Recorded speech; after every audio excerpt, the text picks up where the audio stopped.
setelah itu jadi tergantung pada apa yang terjadi kemudian. Mungkin risiko semacam itu harus dihadapi.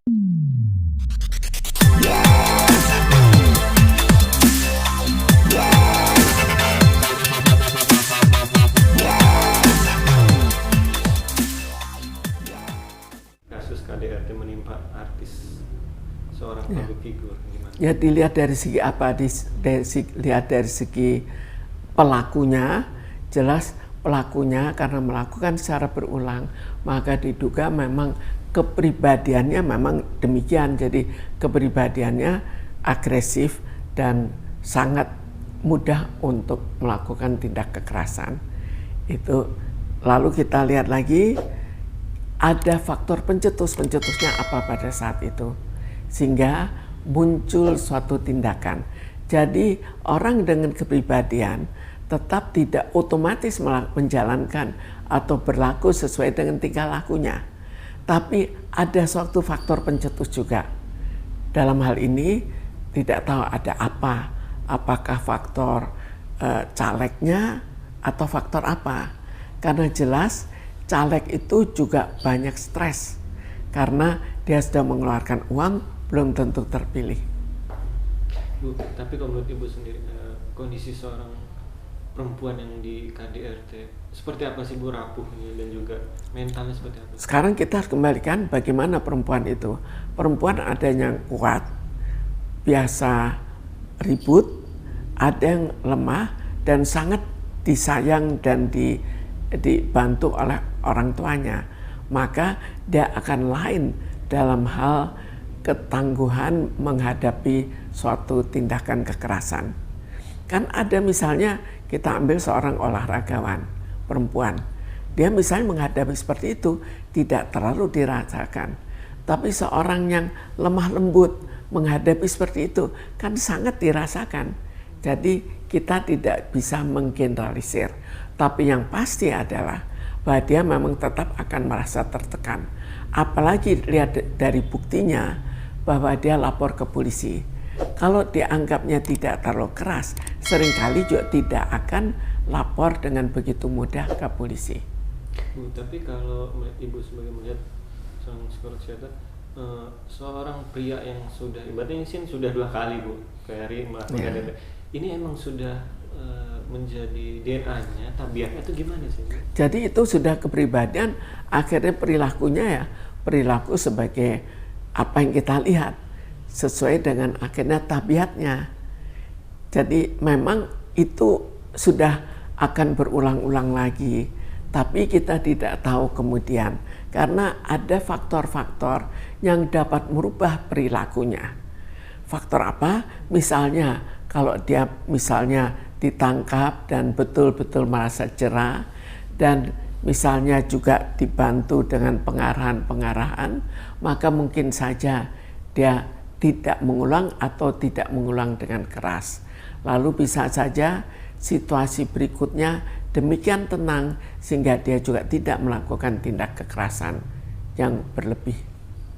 Tapi kalau misalnya dia melihat, oh saya mau diapakan juga hak saya kok, di polisi juga toh ya masalah kecil bagi dia, maka dia bisa saja berani mengulang perbuatannya.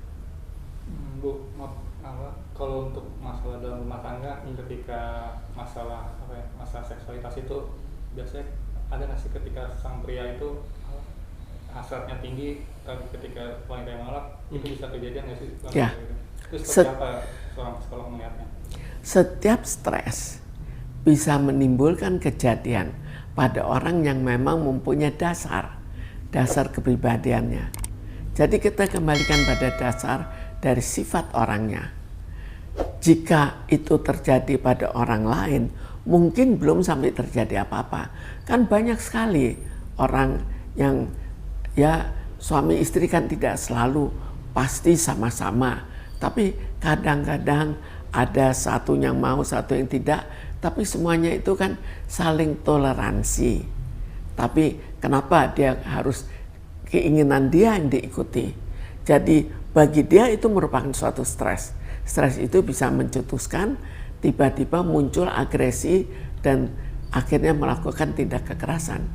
Itu apa, Bu? Maksudnya itu penyakit itu apa, itu sebuah penyakit atau emang tabiat atau kebiasaan? Itu pertama didasari oleh kepribadian.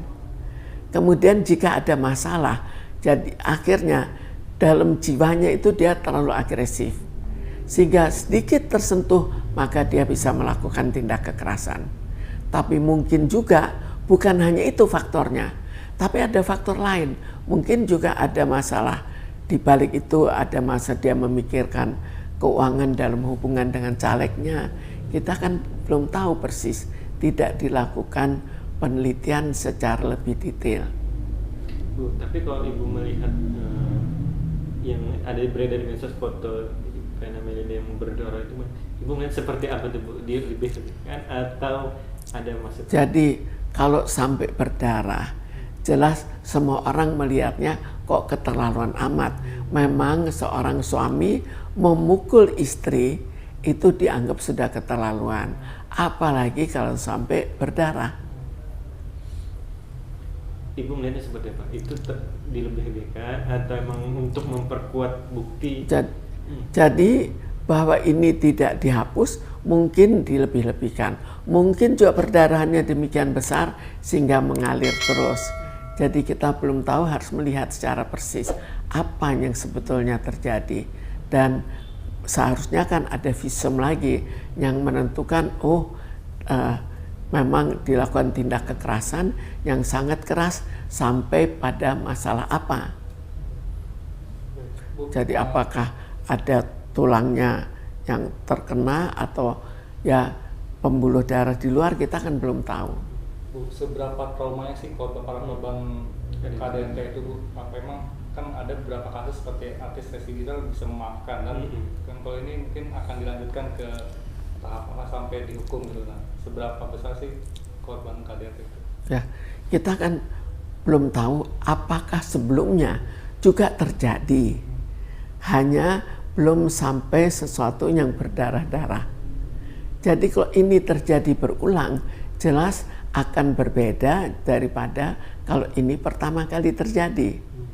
Tapi bahwa akhirnya melaporkan ke kepolisian, itu merupakan tanda bahwa dirinya memang sangat kesal ke suaminya. Bu, tapi menurut Ibu sendiri, trauma healing apa yang dirasakan oleh seorang wanita kalau sudah disakitin, apalagi KDRT? Harus menghilangkannya cara apa?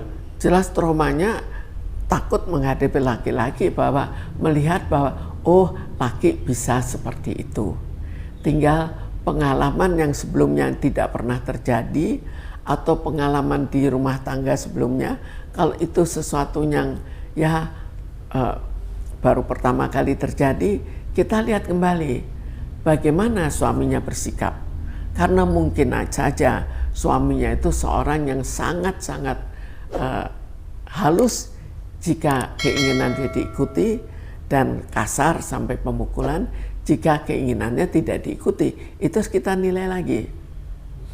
Dan akhirnya untuk perempuannya jelas ada rasa takut bahwa beranggapan bahwa pria mungkin saja melakukan cara seperti itu. Untuk menghilangkan trauma tersebut dengan cara apa, Bu, biasanya untuk perempuan? Jelas dengan berjalannya waktu akan hilang. Tapi coba untuk awalnya juga dibantu untuk ada beberapa yang mengayomi perempuan itu, yang mendampingi dan ya tetap menghimbau supaya dia tidak terus saja memikirkan ketakutan menghadapi suaminya. Keputusan ketika si dalam rumah tangga itu ada KDRT, keputusan untuk berpisah dan tidak berpisah itu gimana buat Anda? Sekarang kita harus melihat sampai seberapa jauh sih dia betul-betul sudah tidak mungkin kembali lagi. Karena pada dasarnya kalau memang bisa dirukunkan, kita rukunkan. Tapi seringkali kalau kita memaksakan suatu kerukunan, bisa saja keadaan akan berulang dan keadaannya bisa lebih parah untuk anak-anaknya. Kalau nanti nih Ibu Vena Melinda bisa legowo, bisa memaafkan seperti yang kejadian Lesti yang lalu dengan Rizky Bilar, ini menurut pendapat Ibu seperti apa nih seorang perempuan yang bisa melakukan walaupun sudah di KDRT? Ya, kita kan belum tahu kan apakah pada saat itu dia kesal sekali, atau setelah itu dia maafkan, atau setelah itu dirayu lagi oleh suaminya, dan setelah itu jadi tergantung pada apa yang terjadi kemudian. Mungkin risiko semacam itu harus dihadapi. Jadi kalau mau rukun kembali, perlu dibahas masalah kemungkinan itu, dan tahan tidak kalau kembali terulang kejadian seperti itu. Jadi jangan kita menilai dari segi emosi saja, tapi coba juga bertindak secara rasional, karena kadang-kadang emosi itu menutupi pemikiran kita. Karena kita emosi, kita akhirnya juga tidak berpikir risiko yang fakta yang mungkin terjadi. Dan tadi sore ada beredar foto Ferry dan Vena dipertemukan untuk mediasi. Ini kayak gimana nih? Sebetulnya untuk mediasi sih bagus-bagus saja.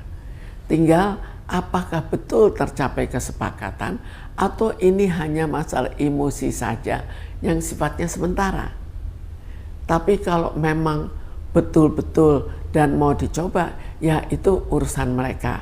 Kita tidak bisa mengharapkan suatu perceraian, tapi kita coba yang terbaik. Kalau memang betul-betul suaminya dengan dilaporkan ke polisi akhirnya menyerah dan tidak akan melakukan hal itu lagi, ya, dan mau dicoba, ya silahkan dicoba. Tapi kok tidak berani menghadapi kenyataan bahwa mungkin nanti akan terjadi pemukulan lagi, ya itu juga urusan mereka berdua juga. Bu, terakhir dari saya, Ibu ada masukan atau nasihat untuk korban KDRT dan untuk ini para pelaku supaya tidak berulang? Sebetulnya korban KDRT itu banyak faktor yang ikut menentukan. Jadi termasuk di dalamnya misalnya lingkungannya. Sekarang KDRT bukan hanya KDRT, tapi ya secara umum suatu tindak kekerasan orang lain tidak mau ikut campur. Jadi masyarakat dalam hal itu ini juga ikut salah. Kalau misalnya masyarakat ikut ya memisahkan, maka hal itu akan lebih mungkin tidak terjadi. Lalu kita lihat lagi dalam kalau dilaporkan ke kepolisian, apakah akan dilakukan dengan cara sebaik-baiknya atau kurang. Jadi itu juga ikut menentukan. Kalau polisi juga sigap, maka juga akan mengurangi. Lalu kepribadian dasar, problem-problem yang dihadapi. Sekarang kan masyarakat pada umumnya kan lebih sering kasar, lebih sering tegang, lebih sering melakukan tindak kekerasan. Karena situasi kondisi yang dihadapi itu kurang sebagaimana tahun-tahun yang lalu. Sebagaimana jauh sebelum COVID kan berbeda.